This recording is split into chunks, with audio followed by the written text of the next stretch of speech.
lambaikan tangan saudara, katakan haleluya. Mari dalam hati kita datang pada Tuhan pada siang hari ini Bapak Saudara. Kami bersyukur Tuhan sebab Engkau Allah yang setia, Allah yang menyertai kami, Allah yang Immanuel, yang di setiap musim kami Engkau selalu beserta dengan kami Tuhan. Hari ini kami boleh ada, kami percaya semuanya hanya karena kasih karunia-Mu, semuanya karena anugerah-Mu Tuhan yang besar dalam hidup kami. Kami bersyukur dan segenap hati kami boleh datang di hadapan-Mu pada siang hari ini Tuhan, persembahkan yang terbaik bagi Engkau. Bersama yang lain menerima ya Tuhan. Haleluya. Kepada kami saudara pada siang hari ini boleh jadi di dalam nama Yesus. Kalau kami amin.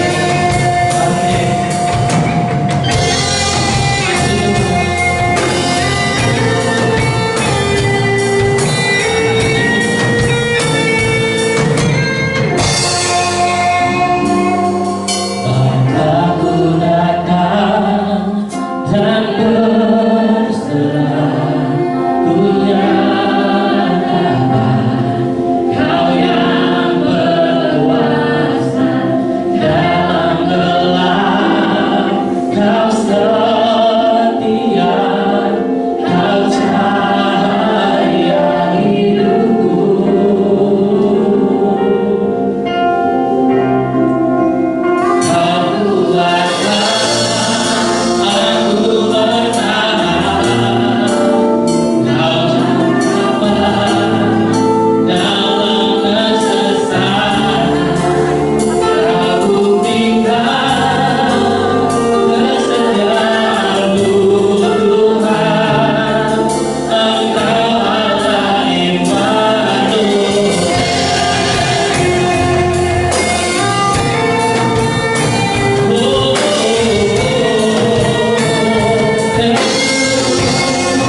Bahkan kesediaan sampai kau mati ya Tuhan bagi kami.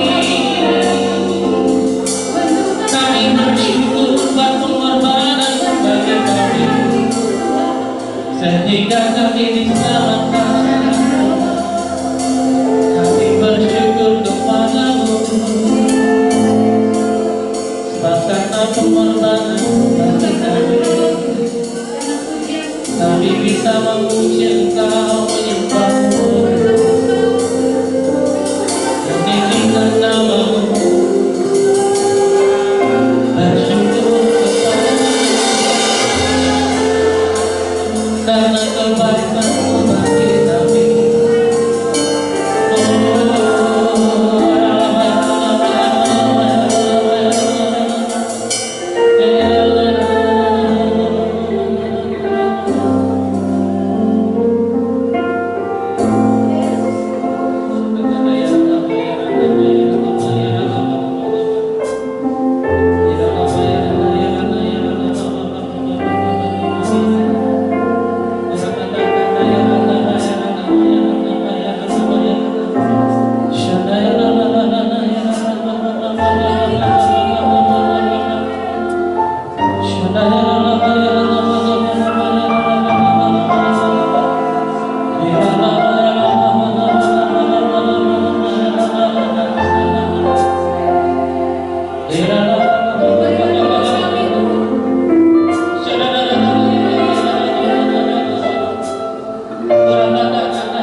bagi kota ini membawa jawaban bagi orang yang memerlukan.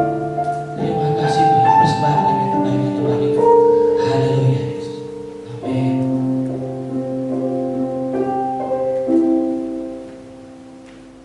Saat ku berjalan, kasih-Mu menerangi jalanku.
Tuhan, berbicara bagi kami pribadi dan bangsa kami. Terima kasih Tuhan, terima kasih. Kami rindu Tuhan, Roh-Mu yang Maha Suci, Roh Kudus itu hadir dan menguasai hidup kami. Terima kasih Tuhan Yesus. Di dalam nama-Mu kami sudah berdoa. Amin. Shalom bagi kita semua. Puji Tuhan, kita hari ini lagi diperkenankan oleh Tuhan untuk mendengarkan firman Tuhan. Mari Bapak Ibu yang terkasih, saya undang kita untuk membuka firman Tuhan dari Yakobus pasal yang pertama, ayat yang ke-19 sampai dengan ayat yang ke-27. Ini teks firman Tuhan yang tidak asing bagi kita. Mungkin ada orang yang sudah menghafal ayat firman Tuhan ini, tapi saya rindu untuk menyampaikannya bagi kita. Mari kita buka firman Tuhan. Yakobus pasal yang pertama, ayat 19 sampai dengan ayat yang ke-27. Saya akan membacakan ayat yang ganjil dan Bapak Ibu semua akan membacakan ayat yang genap. Pendengar atau pelaku firman, hai saudara-saudara yang kukasihi, ingatlah hal ini. Setiap orang hendaklah cepat untuk mendengar, tetapi lambat untuk berkata-kata, dan juga lambat untuk marah.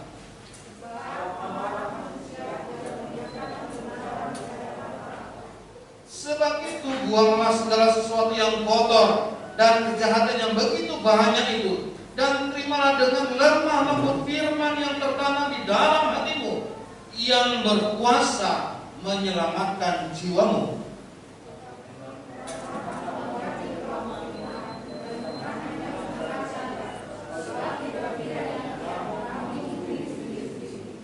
Sebab jika seorang hanya mendengar firman saja dan tidak melakukannya, ia seumpama seorang yang sedang mengamat-amati mukanya yang sebenarnya di depan cermin.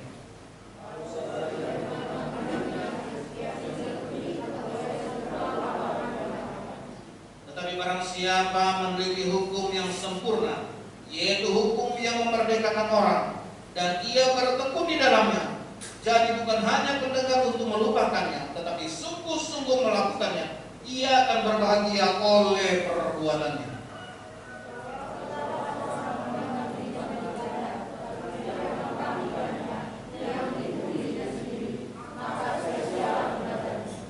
Ibadah yang murni dan yang tak bercacat di hadapan Allah Bapa kita ialah mengunjungi yatim piatu dan janda-janda dalam kesusahan mereka, dan menjaga supaya dirinya sendiri tidak dicemarkan oleh dunia.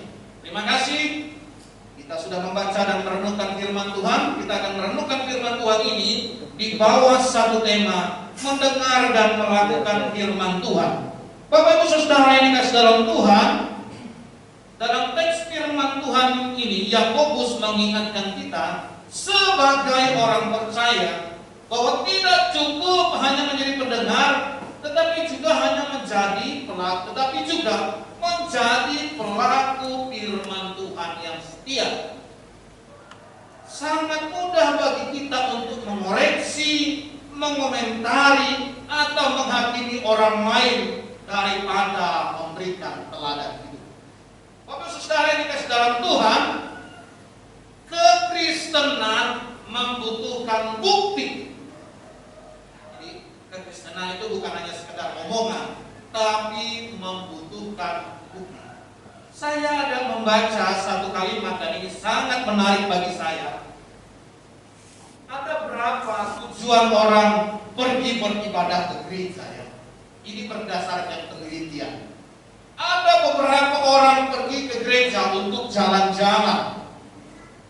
Ke mall nggak bisa, jangan dia. Kemudian ada orang pergi ke gereja ada orang pergi ke gereja untuk tertawa dan berbicara. Jadi tak heran kita ya, mungkin di rumah jarang berbicara, tapi sampai gereja bertahan, bicara, tertawa. Kemudian ada orang yang pergi ke gereja untuk bertemu teman. Ada sepi di rumah, lebih bagus pergi gereja, ada kawan-kawan. Ada juga orang pergi ke gereja hanya untuk menghabiskan waktu, boring di rumah, bosan di rumah, pergi gereja lah. Kan lumayan ke gereja, ada 1,5 jam sampai 2 jam ke gereja. Kemudian ada juga orang yang pergi ke gereja untuk bertemu kekasih. Ada juga orang pergi ke gereja untuk menutupi kesalahannya, supaya dilihat orang suci. Pergilah ke gereja. Kemudian ada juga orang pergi ke gereja untuk mendapat keuntungan. Rajin-rajinlah pergi gereja supaya diberkati oleh Tuhan. Ada juga orang pergi ke gereja untuk observasi, sekedar untuk melihat-lihat. Ada orang pergi ke gereja untuk tidur dan mengantuk. Di rumah sulit tidur, tapi kalau di gereja cepat tidur. Tapi ada orang bijak pergi ke gereja untuk menyembah Tuhan. Itu bukti kalau kita pelaku firman, kita akan pergi ke gereja bukan untuk berbicara. Kita pergi ke gereja bukan untuk ngerumpi. Kita pergi ke gereja untuk menyembah. Bapak saudara yang dikasih dalam Tuhan, kekristenan itu bukan teori, tapi kekristenan buktinya. Maka dikatakan orang Kristen itu harus menjadi garam. Itu sudah memang mutlak bagi kita. Kalau tadi pagi kita berbicara tentang pengikut Kristus itu dia harus menyangkal dirinya, dia harus memikul salibnya, dia harus setia kepada Tuhan sampai akhir dan tidak malu mengakui Yesus. Itu terbukti kita tidak hanya mendengar, tetapi kita melakukan firman Allah. Satu kalimat yang menarik pada saat saya mempersiapkan firman Tuhan ini, dikatakan begini: satu perbuatan jauh lebih berharga daripada 1000 kata-kata. Satu perbuatan orang Kristen lebih berharga daripada ribuan kata-kata. Bapak Ibu Saudara yang dikasih dalam Tuhan, setiap orang Kristen yang hadir itu menghadapi tantangan untuk apa? Tidak hanya pasti berbicara firman Tuhan, pasti untuk menyampaikan firman Tuhan, pasti untuk menyembah Tuhan, tetapi tidak membuktikannya dalam perbuatan hidupnya. Yakobus pasal 2 ayat 17 berkata, iman tanpa perbuatan hakikatnya. Bapak Ibu Saudara yang dikasih dalam Tuhan, dalam Matius pasal 7 ayat 21 sangat jelas dikatakan, bukan orang yang berseru Tuhan, Tuhan yang akan masuk ke dalam kerajaan surga, tetapi orang yang melakukan kehendak Bapakku yang di surga.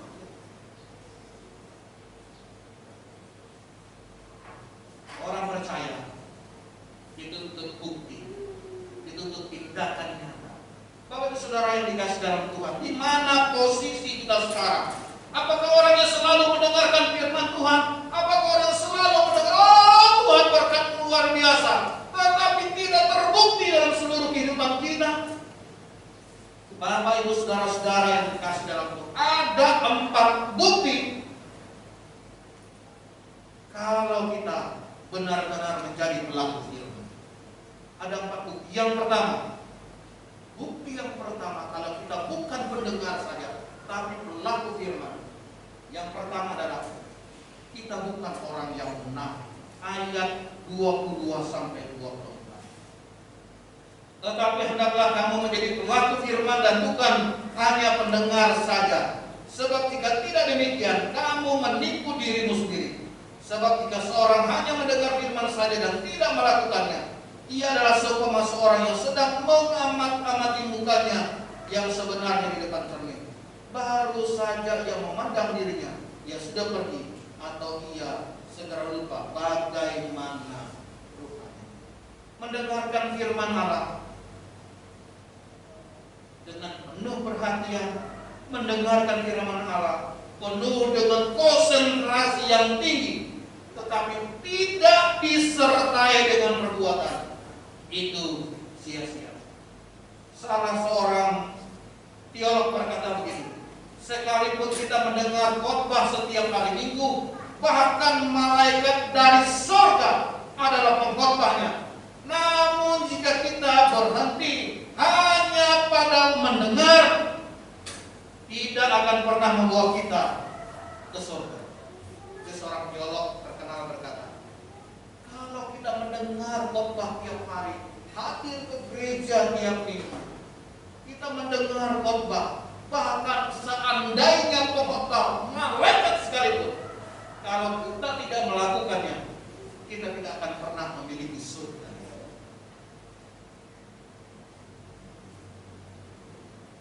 Minggu yang lalu, istri saya masak ayam Tainan. Waktu saya merasakannya, mantap. Oke, apalagi dia punya kuah. Lalu saya bilang sama istri, karena saya suka makan tuh banyak kuahnya ya. Kalau bakso tuh kadang-kadang kalau makan bakso saya minta kuahnya. Pak, kalau tambah kuahnya gitu, enak gitu. Enak saya rasa kuahnya karena ada jahenya, bikin hangat di badan gitu. Lalu saya bilang sama istri, bagi dong resepnya, saya mau coba. Sampai sekarang saya hanya berkata bagi dong resep, tapi saya nggak pernah mau coba. Nggak ada hasil. Apapun saudara dikasih dalam Tuhan, begitu juga kita. Dikatakan begini, Baxter berkata begini, harus ada pengamalan dalam batin dengan merenung, dan pengalaman itu dalam bentuk perbuatan, sehingga bisa dilihat orang lain bahwa kita sungguh taat kepada Tuhan. Bapak Ibu boleh menyembah Tuhan, saya tidak melarang Bapak Ibu menyembah Tuhan dalam bentuk bagaimanapun. Tapi kalau wujud penyembahan kita itu, kita tidak menghormati Tuhan, enggak ada gunanya. Betul ya? Ada orang menyembah Tuhan, luar biasa penyembahannya, tapi praktek kekristenan yang enggak ada arti. Saya dengan istri saya itu bulan Desember ini mati SIM-nya. Ya khusus mobil, oke. Khusus mobil. Tapi Bapak Ibu sampai sekarang tidak lancar-lancar. Dia sampai bilang begini, Ma, tinggal Desember itu SIM 5 tahun. Kadang-kadang saya agak maksa sedikit ya. Lalu saya bilang, saya capek, tolonglah bawa 10 menit. Memang betul dia ukur 10 menit. Kadang-kadang saya rayu, 15 menit sedikit lagi lah. Dia bilang enggak, 10 menit. Pas 10 menit berhenti. Saya bilang gini, untuk apa sih 5 tahun? Gimana mau lancar? Tidak pernah gimana. Sebagai orang percaya juga gitu. Kita mungkin mendengar firman Tuhan, tapi kita tidak melatih diri kita untuk melakukan firman Tuhan. Kita menjadi orang yang melakukannya apa? Kita menipu diri kita sendiri. Kata munafik di situ atau penipu, kalau kita lihat di dalam Yakobus pasal yang pertama ini, dikatakan, tetapi hendaklah kamu menjadi pelaku firman, sebab firman dan bukan pendengar saja. Sebab jika tidak demikian, kamu menipu dirimu sendiri. Kata menipu di situ artinya adalah orang yang selalu memiliki argumen bantahan. Bapak Ibu Saudara yang dikasih dalam Tuhan, Bapak Gembala dan semua orang yang terlibat dalam pelayanan, bukankah seringkali kita mengingatkan jemaat kita atau mengingatkan kawan kita? Biasanya orang yang tidak sungguh sama Tuhan, dia akan punya argumen. Dia akan ngeles, berkelit. Saya pernah menemukan orang, waktu saya bilang kamu salah begitu, itu saya sangat salut. Dia bilang betul, Om, saya sungguh tahu saya bersalah kepada Tuhan dan saya mau berbalik kepada Tuhan. Itu bagus.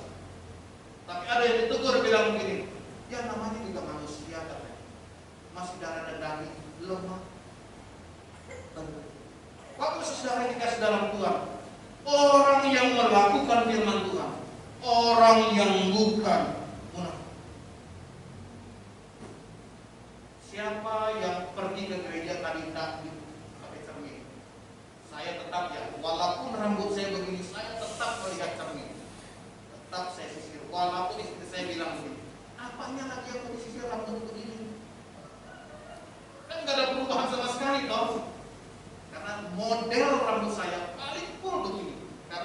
dia panjang, rambut saya itu akan apa? Karena kali-kali itu ya, jadi bulat seperti dia. Jadi supaya itu saya potong pendek saja. Jadi istri saya bilang, ngapain? Apa pakai cermin? Tidak pakai cermin pun tetap teratur kan? Hanya begini saja gitu. Saya bilang untuk rambut.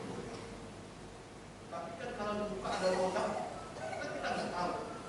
Maka saudara melakukan firman Tuhan itu seperti kita melihat cermin siapa diri kita. Yang paling tahu kan kita, betul ya. Suami kadang-kadang nggak tahu, pendeta nggak tahu, teman nggak tahu. Tapi kalau orang melakukan firman Tuhan itu menjadi cermin dalam hidupnya yang mengoreksi seluruh. Bapak Ibu saudara-saudara yang dikasih dalam Tuhan, orang yang mendengarkan firman Tuhan adalah orang yang selalu jujur keberadaannya di hadapan Tuhan. Saya nggak tahu bagaimana dengan jam doa kita. Saya nggak tahu bagaimana jam persekutuan kita. Yang paling tahu dan yang paling jujur kan kita dan Tuhan. Yang kedua, orang yang melakukan firman Tuhan terbukti adalah orang yang hidup dalam ketekunan atau hidup dalam kesetiaan melakukan firman Tuhan. Ayat yang ke-25 dikatakan begini.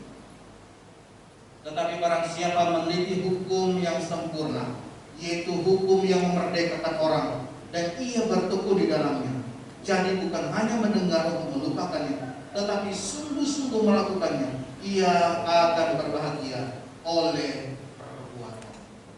Orang yang melakukan firman Tuhan itu terbukti dengan ketekunannya, kesetiaannya dalam melakukan firman. Orang yang betul-betul percaya Yesus pasti tekun dalam mendengar. Kata mendengar di sini artinya dalam belajar kebenaran firman. Belajar artinya mempraktekkan kebenaran firman. Saya mau bertanya dengan Bapak Ibu, jemaat kita di sini bayar perpuluhan nggak? Bayar ya? Awal kita melakukan sulit nggak?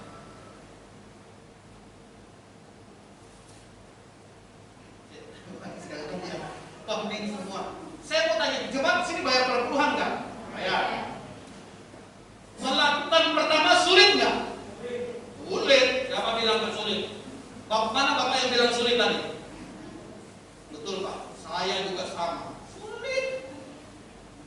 Pengalaman pribadi kami. Biasanya setelah dapat berkat Tuhan pisahkan perpuluhan. Tapi sekarang kadang-kadang ada keperluan begitu, bilang begini sama Tuhan, Tuhan pinjam dulu.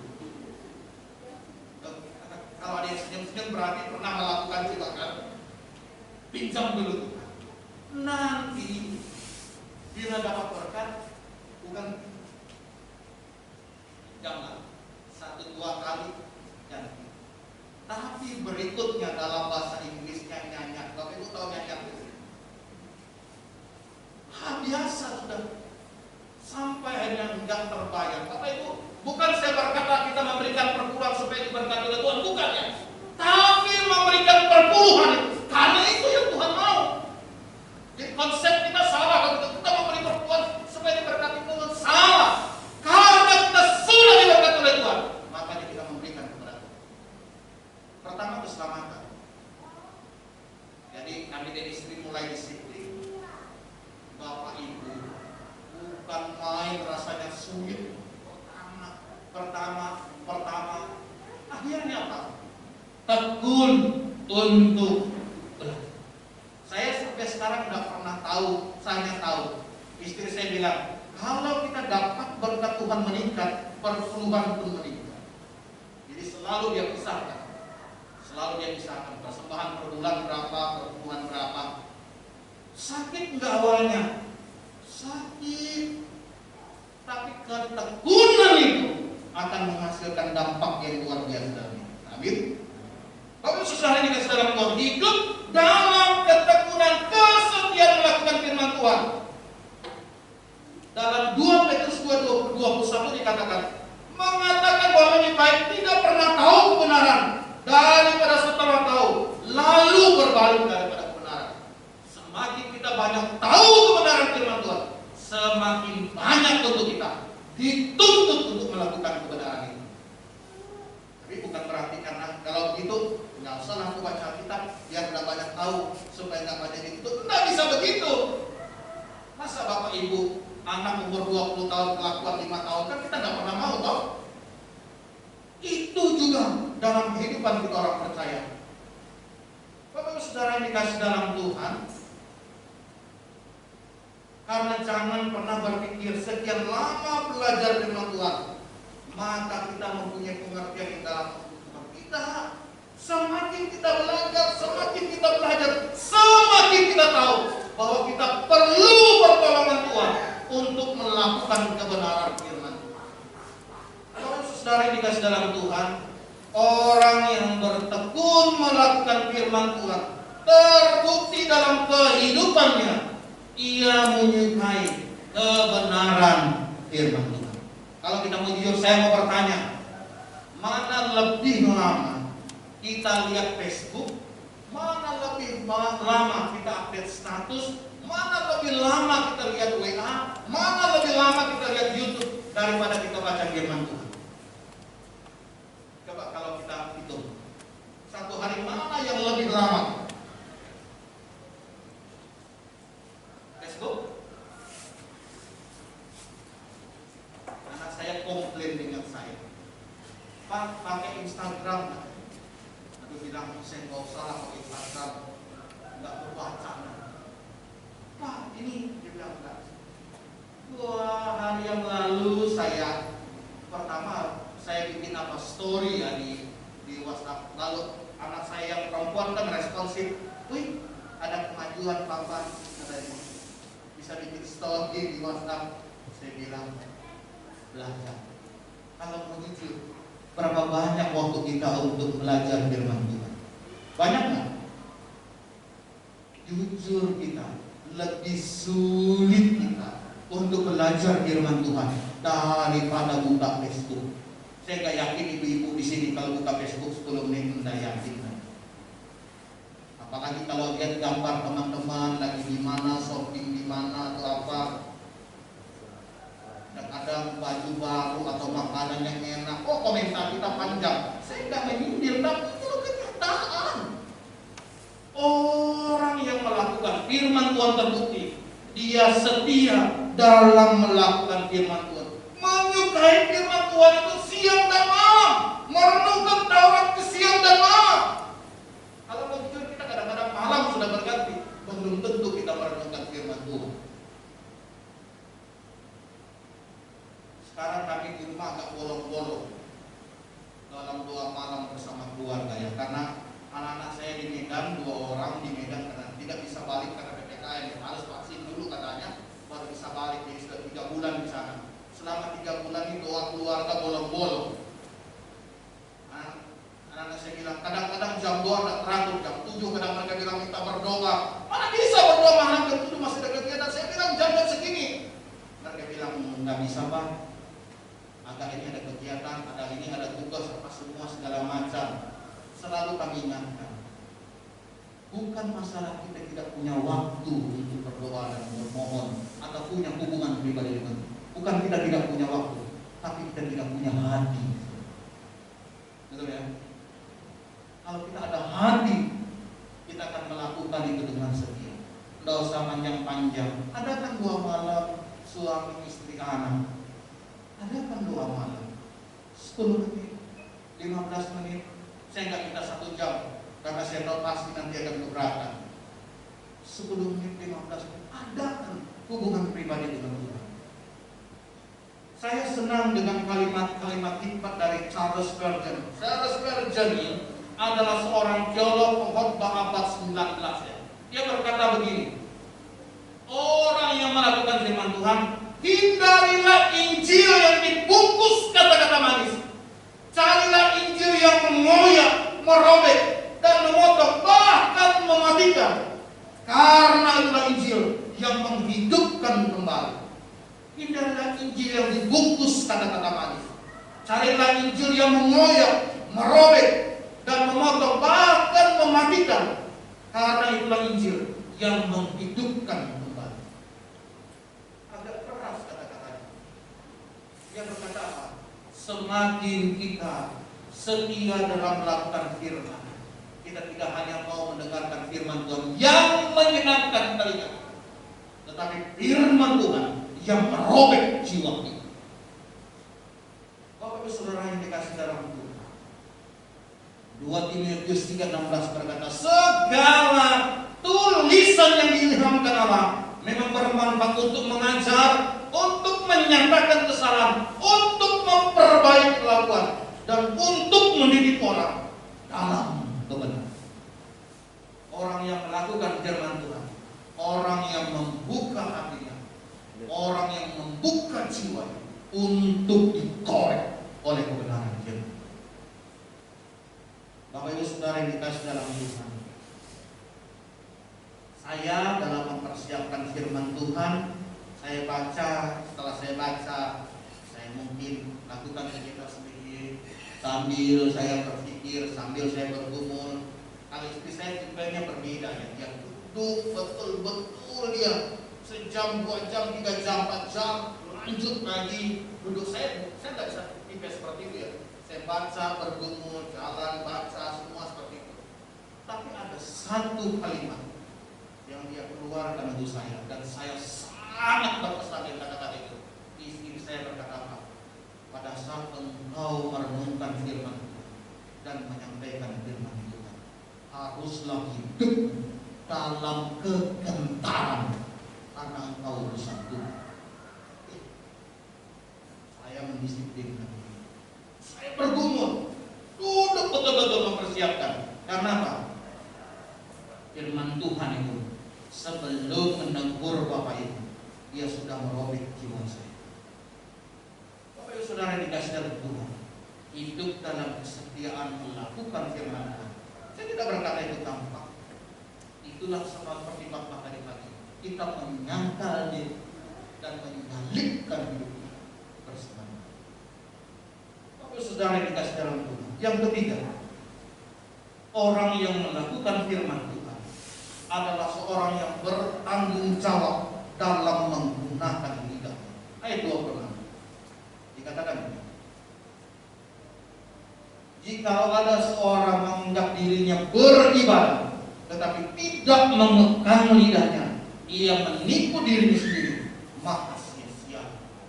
Ketika orang yang melakukan kebenaran firman Tuhan, terbukti seseorang itu bertanggung jawab dalam menggunakan lidahnya.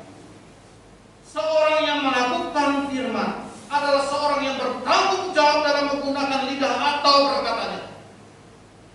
Kata mengekang sama dengan mengendalikan lidah atau menahan dirinya dari kejahatan. Dengan lidah kita bisa memuji Tuhan, tapi dengan lidah kita juga bisa menyakitkan orang. Dengan lidah kita bisa membangkitkan semangat orang, tetapi dengan lidah kita juga tidak bisa membuat orang terpuruk. Saya ingat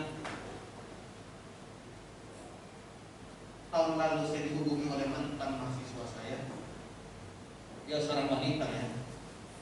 Mantan mahasiswa saya waktu saya masih jabat pembantu ketua 4 bidang pelayanan. Jadi saya mengatur untuk mahasiswa praktek 1 tahun. Jadi saya bertugas mengatur ada berapa puluh mahasiswa. Saya atur mereka, kamu pelayanan di sini, di kota atau di desa apa, semua segala macam.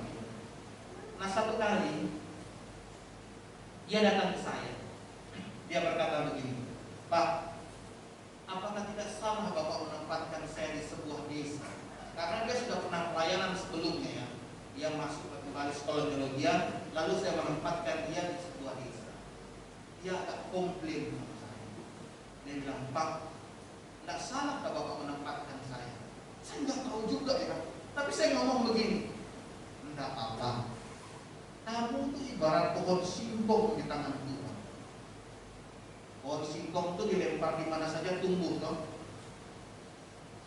Kamu ini ditempatkan di mana saja tumbuh. Bapak Ibu tahu, sampai sekarang dia tidak pernah pindah dari tempat itu. dia membangun gereja, dia menjadi pendeta di tempat itu. Satu kali saya bertemu dengan dia sudah senyum-senyum. Dia senyum-senyum. Dia nenteng laptop zaman itu ya. Zaman itu kalau orang nenteng laptop udah hebat betul kan? Nenteng laptop ya begitu dia bilang, dia senyum-senyum sama saya. Dia bilang, Pak, betul seperti Bapak. Bapak katakan, saya ini seperti pohon singkong di tangan Tuhan.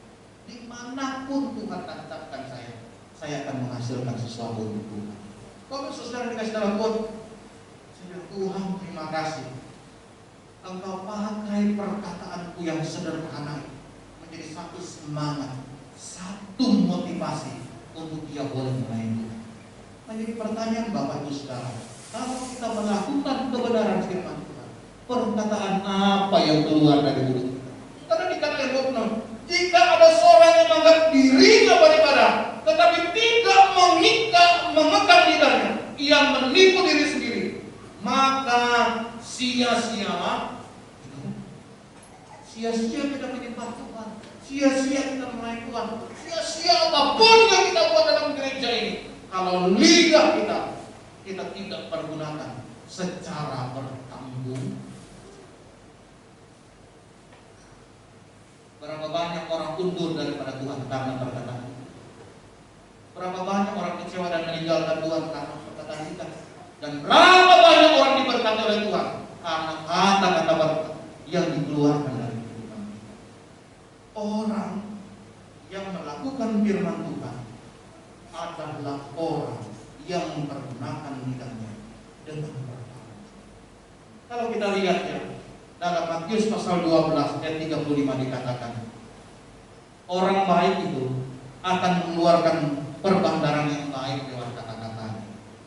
Kalau dia dasarnya buruk, dia akan mengeluarkan sesuatu yang buruk. Matius 12 ayat 35 dikatakan, orang baik mengeluarkan hal-hal yang baik dari perbendaharaan yang baik, dan orang yang jahat mengeluarkan hal-hal yang jahat dari perbendaharaan yang jahat.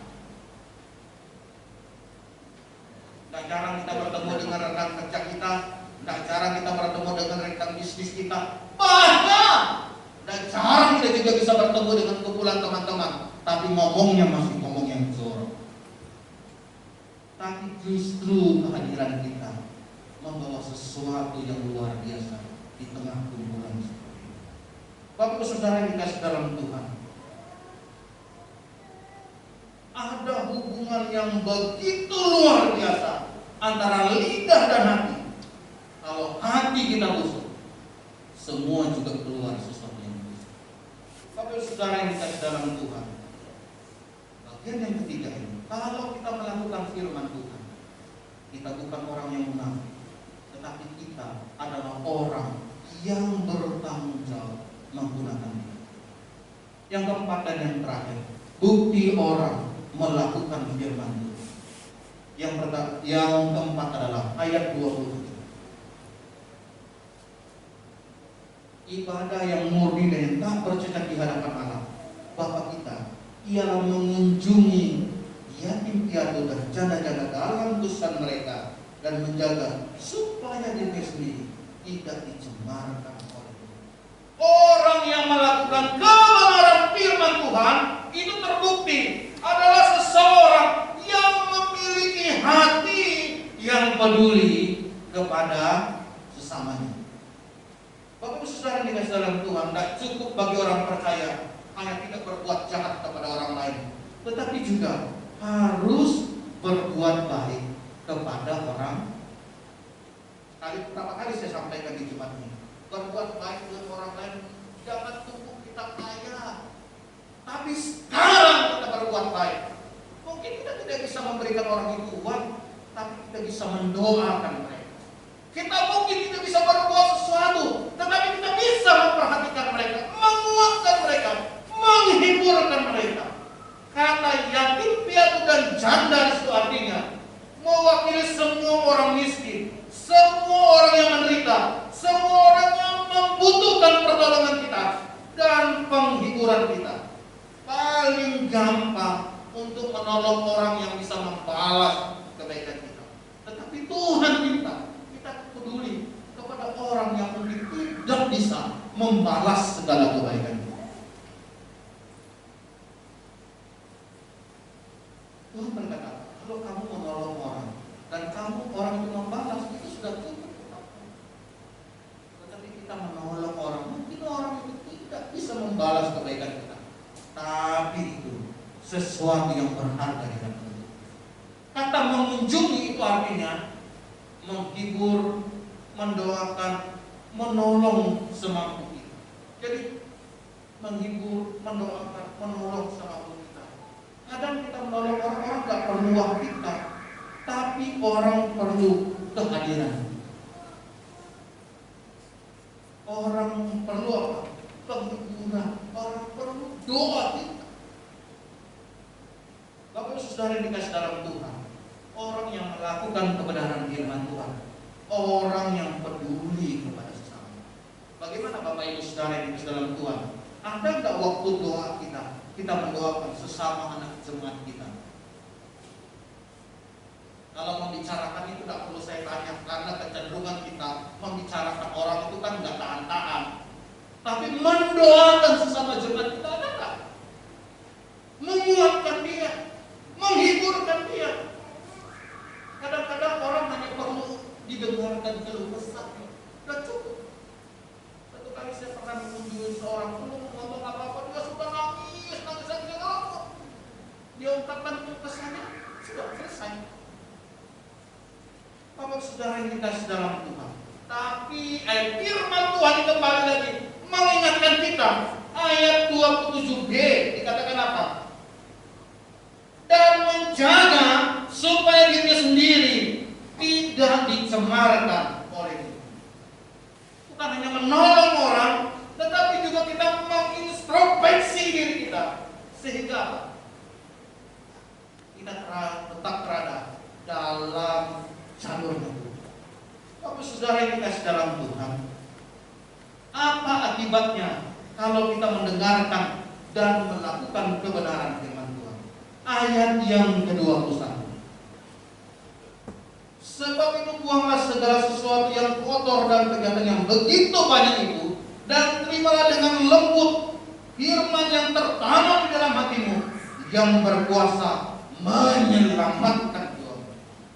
Tekun dalam kebenaran firman Tuhan akan menuntut kita kepada keselamatan, karena firman Tuhan itu berkuasa untuk menyelamatkan. Hanya firman Tuhan yang bisa mengubahkan dan menghancurkan hati yang keras. Hanya firman Tuhan. Yang berikut, ayat yang ke-25 dikatakan begini.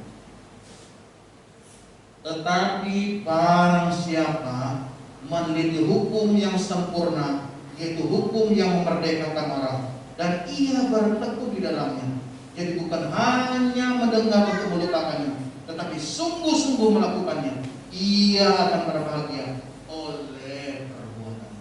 Bapak Saudara kasih dalam melakukan firman Tuhan, itu akan menimbulkan kebahagiaan dalam kehidupan kita. Bapak Saudara yang kasih dalam Tuhan, saya ingin bertanya kepada kita, di mana posisi kita sekarang? Hanya sebagai pendengar yang positif dan memberikan respon yang positif, atau kita juga mengaku firman? Mungkin firman Tuhan yang biasa kita sudah dengarkan, tetapi biarlah firman Tuhan ini mengoreksi hidup kita, supaya kita menjadi pengikut Kristus yang benar. Bukan hanya orang Kristen yang biasa, tetapi orang Kristen yang memiliki kualitas Kristus. Biarlah firman Tuhan ini memberkati kehidupan. Mari kita berdoa. Tuhan, terima kasih tergali di dalam nama Tuhan Yesus. Intinya kami mengucap syukur, berterima kasih sampai hari ini, detik ini kami disertai Tuhan, kami diberkati Tuhan dan diberikan kesehatan dan kekuatan. Kami percaya apa yang kami lakukan, vitamin bahkan obat yang terhebat sekalipun, tanpa perlindungan Tuhan tidak akan mampu membuat kami mampu bertahan. Terima kasih Tuhan Yesus. Dari berbagai macam virus dan apapun kami bisa bertahan dan berjuang. Tapi kami percaya semuanya karena anugerah dan kebaikan Tuhan. Terima kasih, kami bersyukur atasnya Tuhan. Karena rasa syukur kami akan memberikan persembahan kami Tuhan Yesus, baik persepuluhan, janji iman kami, ucapan syukur kami, karena Engkau mengasihi kami Tuhan. Persembahan ini kami beri dengan pengucapan syukur bersama dengan hidup dan kehidupan kami, supaya kami menjadi terang dan garam Tuhan. Kami beri persembahan kami dengan pengucapan syukur di dalam nama Tuhan Yesus Kristus. Haleluya. Amin.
kedua hari ini boleh berjalan dengan baik. Kami boleh merasakan kehadiran Tuhan di tengah-tengah kami. Kami merasakan damai sejahtera. Kami merasakan sukacita saat kami menyembah dan memuji Engkau. Terima kasih buat hamba-Mu yang sudah berdiri lelah untuk membagi menyampaikan kebenaran firman-Mu hari ini ya Tuhan. Kami percaya hamba-Mu tidak kehilangan berkat. Apa yang hamba-Mu taburkan Tuhan, hamba-Mu menuai-nuai lipat kali ganda dari apa yang hamba-Mu ini taburkan hari ini ya Tuhan Yesus. Terima kasih Bapa, terima kasih. Engkau juga memberkati setiap kami yang boleh hadir saat siang hari ini. Anak-anak Tuhan yang dari PT Menteng Kencana Mas ya Tuhan Yesus, yang dengan setia, dengan tekun beribadah di tempat ini ya Tuhan setiap hari minggunya. Tuhan memberkati usaha dan pekerjaan mereka ya Tuhan Yesus. Tuhan menutup pupus setiap perjalanan mereka dengan kuasa darah-Mu. Engkau juga memberkati keluarga Bapak Roland dan Ibu ya Tuhan, yang dengan setia, yang datang dari tempat yang jauh dari Pitilak untuk selalu memuji dan membesarkan nama Tuhan di tempat ini. Biar Tuhan memberkati, mengangkat tinggi keluarga ini ya Tuhan Yesus. Terima kasih Bapak. Juga keluarga kami yang akan kembali ke Banjarbaru juga hari ini juga Tuhan menyertai, melindungi mereka dengan kuasa darah-Mu. Semua kami yang hadir, baik ibadah pertama dan kedua hari ini, Tuhan memberkati kami secara luar biasa. Dan juga Tuhan juga memberkati rekan-rekan kami yang Tuhan percayakan menjadi tenaga kesehatan, tenaga medis di kota Kuala Kapuas ini. Tuhan menutup pupus mereka dengan kuasa darah-Mu ya Tuhan. Lewat tangan mereka ada begitu banyak pasien-pasien yang dipulihkan, yang disembuhkan di dalam nama Tuhan Yesus Kristus. Dan juga Tuhan memberkati teman-teman kami yang Tuhan percayakan menjadi anggota Polisi Republik Indonesia yang ditugaskan di Polsek, baik di Reskrim Polres Kuala Kapuas. Tuhan juga memberkati. Tuhan juga memberkati anak-Mu Bapak Andri ya Tuhan Yesus, yang Tuhan juga percayakan menjadi anggota TNI di Kabupaten Kapuas ini ya Tuhan. Apapun pekerjaan kami, biarlah kami melakukan semua untuk kemuliaan bagi nama Tuhan. Dimanapun kami melayani, itulah mimbar kami, itulah pelayanan kami Bapak Tuhan kami. Jadi berkat kami dimanapun kami berada. Satu persatu setiap kami yang hadir pada saat siang hari ini, kami berdoa biar tangan Tuhan menyertai dan memberkati kami. Kalau kami dalam keadaan sakit, Tuhan jamah pulihkan kami di dalam nama Tuhan Yesus Kristus. Kalau kami ada dalam keadaan orang tidak senang dengan kami didukuni, kami disantet, kami berdoa. Kuasa darah Yesus melepaskan kami dari kuasa perdukunan di dalam nama Tuhan Yesus Kristus.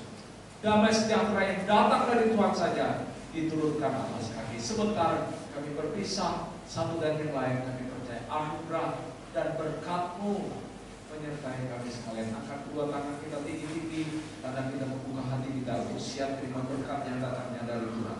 Tangan-tangan yang terangkat, sidang jemaat yang terkasih di dalam nama Tuhan Yesus Kristus, pulanglah kiranya berkat yang datangnya dari Allah Bapa di dalam nama Tuhan Yesus Kristus, serta persekutuan dengan Roh Kudus menyertai, memimpin, memberikan anugerah berkat limpah-limpah hari ini sampai Maranatha. Dalam nama Tuhan Yesus Kristus kami berdoa dan mengucap syukur, percaya diberkati dan ditolong Tuhan. Mari berkata dengan iman bersama kami. Amin.